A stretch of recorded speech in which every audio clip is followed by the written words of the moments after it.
দ্বাদশ অধ্যায় শেষ অংশ। ৰজা পৰীক্ষিতে শ্ৰমিক মুনিৰ ডিঙিত সাপ মেৰাই দি নিজ গৃহলৈ আহি মনত চিন্তা আৰু দুখত অধোমুখে বহি মনতে ভাবিলে, মই বৰ গৰ্হিত কাম কৰিলোঁ। মই মহাপাপী। এই পাপ কৰ্মৰ বাবে মুনিয়ে মোক নিশ্চয় অভিশাপ দিব। মুনিৰ অভিশাপত মোৰ মৃত্যু হোৱাই শ্ৰেয়। ৰজাই নিজকে ধিক্কাৰ দি বিলাপ কৰিছিল। ৰজাই পাপ কৰ্মৰ অনুশোচনা কৰি থকাৰ সময়তে শ্ৰমিক মুনিৰ শিষ্য এজনে আহি ক'লে যে, হে ৰাজা, তুমি শ্ৰমিক মুনিৰ ডিঙিত সাপ মেৰাই গুৰুতৰ অপৰাধ কৰিছা। সেয়ে তেওঁৰ পুত্ৰ শৃংগীয়ে তোমাৰ সেই অপৰাধ সহিব নোৱাৰি তোমাক 7 দিনৰ ভিতৰত তক্ষক নাগে দংশন কৰিব বুলি অভিশাপ দিছে। শৃংগীৰ অভিশাপ লাভ কৰি ৰজাই মনত দুখ অনুভৱ নকৰি শান্তিহে লাভ কৰিছিল।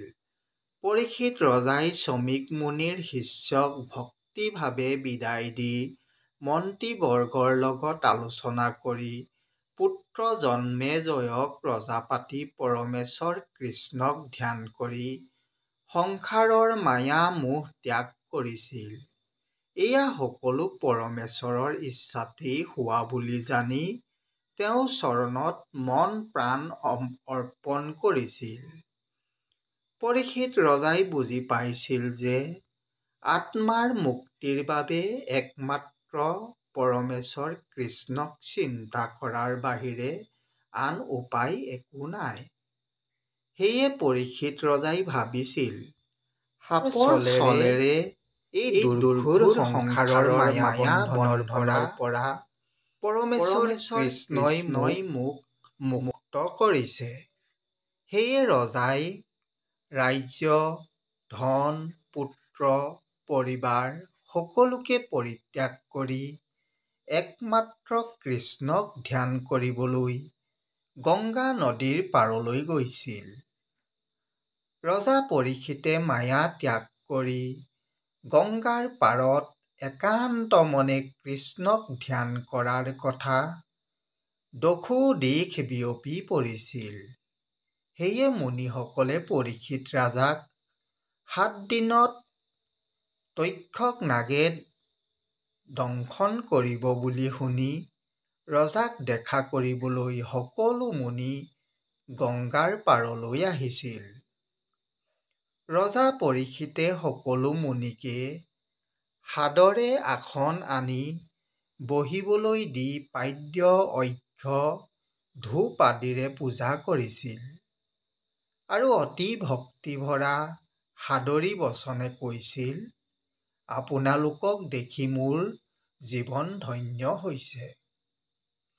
মই মহাপাপী।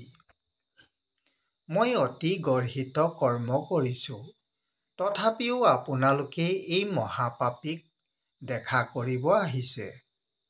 হে দেৱৰো দুৰ্লভ মহামুনিহক, আপোনালোকে এই মহাপাপীক দেখা দি মোৰ লগতে মোৰ বংশ ধন্য কৰিলে। মোক আপোনালোকে মৃত্যুৰ আগতে দেখা দি মোৰ মনত পৰম আনন্দ প্ৰদান কৰিলে। মই অনুমান কৰিছোঁ, বিপ্ৰৰ দ্বাৰা অভিশাপ প্ৰদান কৰি পৰমেশ্বৰ কৃষ্ণই মোক মায়া বন্ধনৰ পৰা মুক্তি দিব বিচাৰিছে। আপোনালোকক পৰমেশ্বৰ কৃষ্ণৰ কৃপাতে দৰ্শন লাভ কৰিলোঁ। তক্ষকৰ দংশনত মোৰ মৃত্যু হ'লেও মই যেন কৃষ্ণৰ প্ৰতি ভক্তিভাৱ ৰাখিব পাৰোঁ, আপোনালোকে সেই আশীৰ্বাদ মোক প্ৰদান কৰক। পৰীক্ষিত ৰজাই মুনিসকলক কৈছিল, যেন নপাহৰো মই ঈশ্বৰ মাধৱ, জন্মে জন্মে হৌক মোৰ বৈষ্ণৱ বান্ধৱ।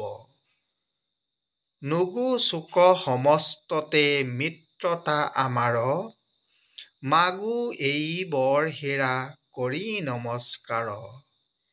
এহি মাত্ৰ আশীৰ্বাদ দিয়া ঋষি লোক, নিজ কৰ্মে মূৰ জৈতে তৈতে জন্ম হৌক।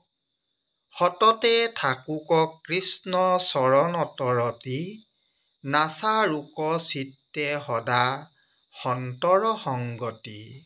কৃষ্ণ।